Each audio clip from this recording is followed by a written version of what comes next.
We are following developing news out of Brentwood this morning. A group of carjackers are still on the run after crashing into a Metro police officer overnight. This happened around 1 this morning on Old Hickory Boulevard, right next to I-65. It all started as a carjacking about 5 minutes away on Huntington Parkway. 3 men robbed another man at gunpoint and stole his silver BMW. One of the suspects driving that BMW hit the Metro police officer as he was turning onto Interstate 65 North.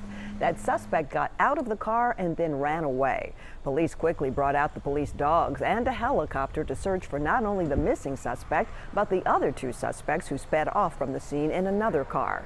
Anyone with information in this case is asked to call Crime Stoppers at 615-74-CRIME. Out in Antioch, Metro Police say a man wearing all black and a Jason mask, like the one from the movie Friday the 13th, walked into the Papa John's on Murfreesboro Road with a shotgun and ordered employees to give him money. This happened around 1 a.m., around the time the store was closing.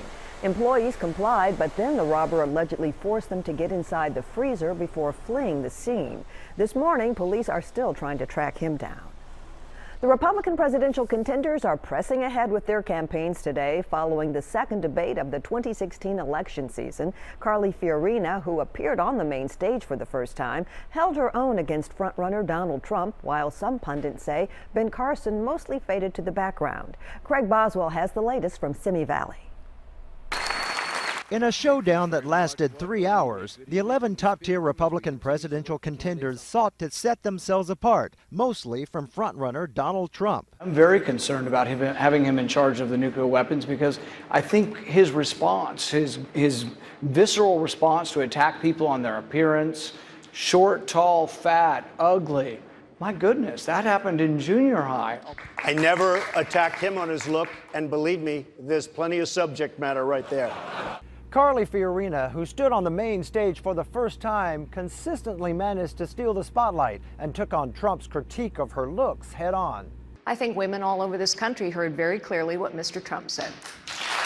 What was smart about what she did was she defended it, and then she moved back on to him and tried to put him on the defensive. While some say Ben Carson, who has risen to second in the polls, fell short. I thought the moderators kind of lost control.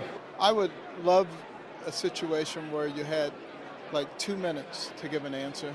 As it relates to my brother, there's one thing I know for sure. He kept us safe. I don't know if you remember.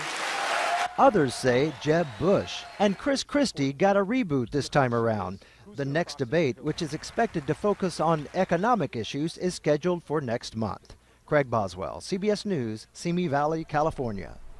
Here at home, 4 more names will be added to the Music City Walk of Fame. The legendary Johnny Cash, singer Miranda Lambert, guitarist Steve Cropper, and executive E.W. Bud Wendell will be officially inducted next month in the Walk of Fame Park. And the stars hit the red carpet outside the Ryman last night for the 2015 Americana Music Awards. The ceremony kicks off the American Music Festival happening all across town this week. Last night's big winners, Don Henley, who received the Lifetime Achievement Trailblazer Award, and Sturgill Simpson for Song of the Year, Turtles All the Way Down. Americana Fest wraps up on Saturday with a huge concert at Ascend Amphitheater, but there are hundreds of shows all week long. Check out our website for all details.